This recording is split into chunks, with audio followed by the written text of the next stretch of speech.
I was introduced to heroin, and as soon as you're introduced to the needle, things really change. There's really no going back at that point. And I literally ran to my dope dealer's house, and I never went back to my house. I never went back.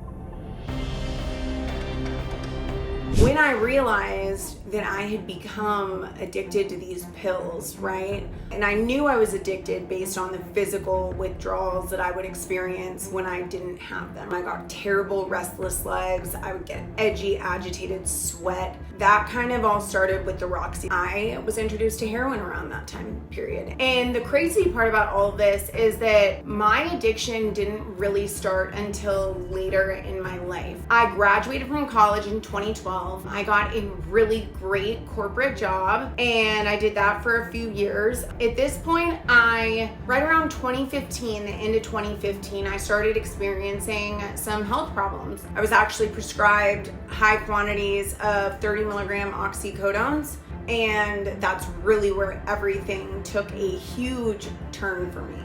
And all of a sudden I was hanging out with like straight up criminals and doing terrible things. And at first I was taken advantage of in pretty much every way you can imagine. Stolen from, robbed, at gunpoint. I ended up spending, I want to say about a year going between county jails and state jail. So I am going through like this massive identity crisis of what am I gonna do?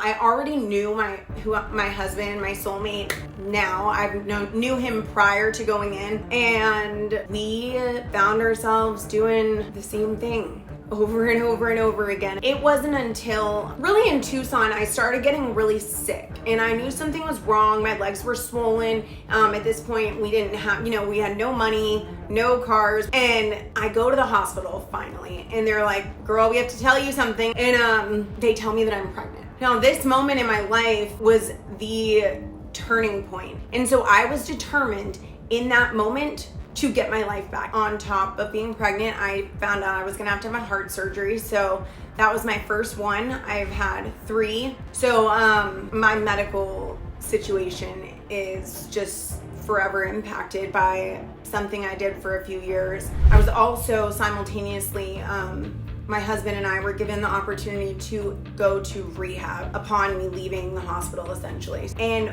we have been clean and sober ever since. We have a beautiful family now. My husband is one of the hardest workers I've ever met. I took care of our sons. He gave us purpose back, our families. Now, I would tell anyone that's going through something that you're not a lost cause. No matter how low you feel or no matter what you're facing, you're not a lost cause. And I honestly 100% believe that I am a much better person today than I ever was or would have been back then.